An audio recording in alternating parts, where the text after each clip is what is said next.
안녕하세요. 오늘은 출애굽이 예수님의 대속 사건의 그 전조임을 말씀드리겠습니다. 헤롯이 어린아이들을 이제 다 죽이려고 하는 그런 시도에서 아기 예수가 어, 피난을 가죠. 그래서 이제 그 애굽으로 피난 가는 사건과 마치 이제 모세가 태어날 때 어, 바로가 모든 어린아이를 죽이려고 하는 그런 모습을 이제 우리가 엿보게 됩니다. 그 다음에 광야에서 이제 40일 금식을 했는데 예수님께서 마치 이거는 출애굽한 이스라엘 민족이 약 40년 동안 이 방황하는 광야에서 방랑하는 그런 모습을 이제 유추하게 되고요.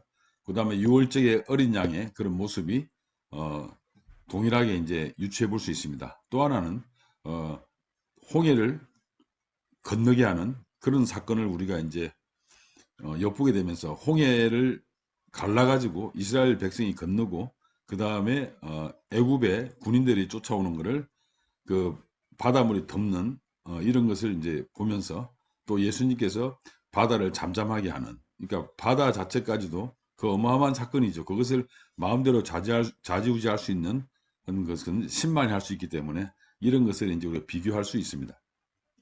다음으로 이 애굽에서의 탈출을 헬라어로 이제 엑소돈이라고 합니다. 그런데 이 예수님의 죽음을 어, 누가복음 9장 31절에는 별세로 나타나는데 이 별세가 헬라어로 엑소돈으로 나타나고 있습니다. 그러니까 예수님의 그 별세, 예수님의 죽으심이 이 출애굽의 엑소돈의 모습과 이제 그 단어적으로 같아 이 말입니다. 다음으로 출애굽에서 이스라엘 백성들이 이제 출애굽을 통해서 그 시점에서 하나님의 자녀가 되는 이런 그 모습을 볼 수 있습니다. 이스라엘 백성으로 한정된 모습이죠. 하나님의 자녀는. 그러나 이 마가복음 3장 35절에서는 하나님의 뜻을 행하는 자가 하나님의 자녀라면서 이 확장된 모습을 볼 수 있습니다. 다음으로 이제 신의 말씀이라고 나오는데 하나님께서는 스스로 있는 자라고 말씀하시고 예수님께서는 나는 나다 이렇게 나는 뭐뭐이다 이런 어법을 많이 쓰시고 있습니다. 이거는 이제 그 어휘적으로 상당히 유사함을 우리가 엿볼 수 있습니다. 또 하나 세례가 이제 고린도전서에서는 보면 모세의 그 모세에게 속한 것을 홍해의 바다를 걷는 것을 모세에게 속한 그 세례라고 이야기하면서 예수님의 수세를 엿볼 수 있습니다. 그러므로 출애굽은 이제 이러이러한 여러 가지 많이 있는데 예수님의 대속 사건의 전조라고 할 수 있지만 핵심적으로는 이겁니다. 이스라엘 백성이 출애굽을 통해서 구원을 받습니다. 그런데 이제 인류가 예수 그리스도를 통해서 구원을 받습니다. 전 인류가. 그렇기 때문에 이 출애굽의 구원 모습이 하나님의 이 예수님을 통한 궁극적이고 절대적이고 유일한 구원 사건으로 이제 연결되는 것을 알 수 있기 때문에 우리는 출애굽이 예수님의 대속 사건의 전조라고 이제 감히 말씀드릴 수 있습니다. 구약 성경은 이제 출애굽을 많이 회상하고 있습니다. 뭐 신약도 많이 나타나고 있는데 이런 이유는 뭐냐면 지난 시간에도 말씀드렸지만 이스라엘 백성들이 숱한 세월에서 이 고난을 받습니다. 그래서 하나님께 부르짖습니다. 부르짖고요.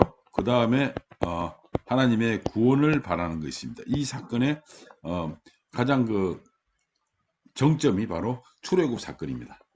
그런데 그래서 이스라엘 백성들이 고난 받을 때마다 이스라엘 백성들은 하나님께 이제 부르짖습니다.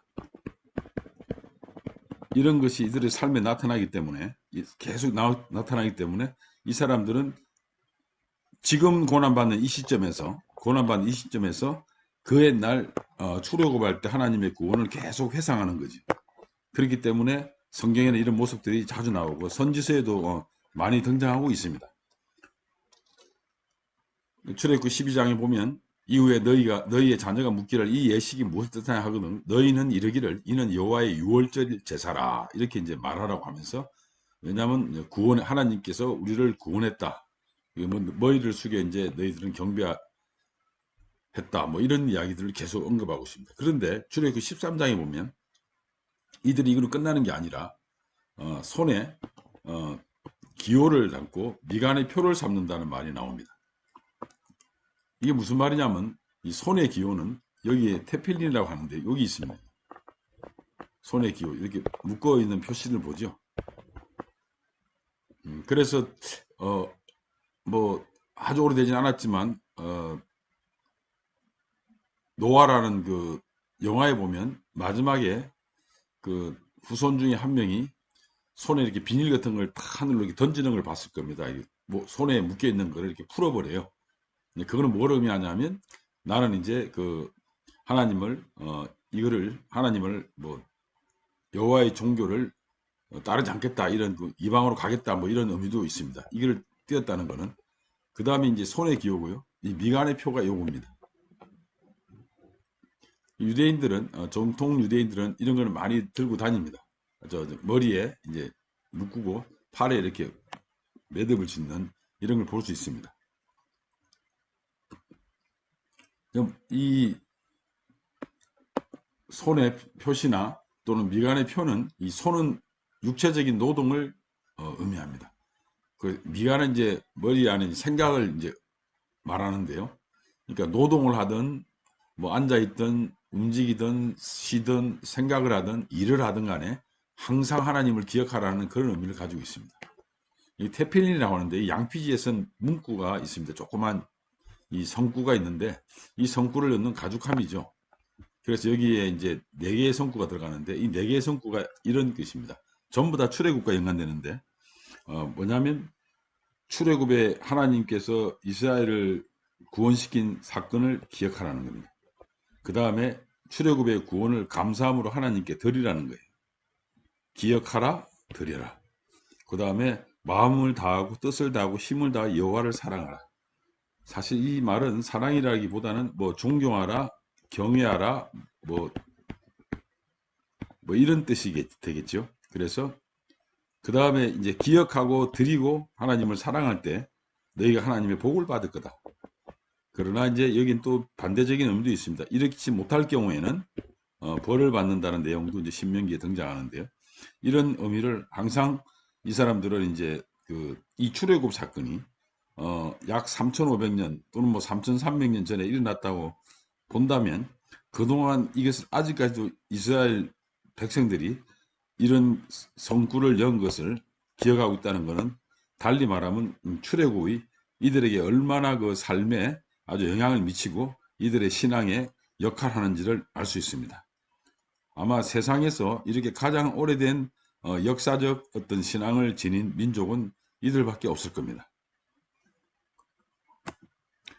그 다음 이제 출애굽에서 이스라엘 백성들이 이제 여러 가지 이제 회상하는 게 나타나는데 이 중에서도 뭐냐면 내가 너희와 애굽 사람들 사이에서 허감을 두고 바다를 이끌어 그들을 덮었다 이런 말을 함으로써 이것이 최초의 구약 성경 학자들은 이제 이것을 가리켜서 여호와의 전쟁이라고 합니다. 뭐냐면 이제 여호와께서 이제 직접 선두에 서가지고 이스라엘을 위해서 전쟁하는 모습을 띄고 있다는 거죠. 이것은 다음 시간에 말씀드리겠습니다. 감사합니다.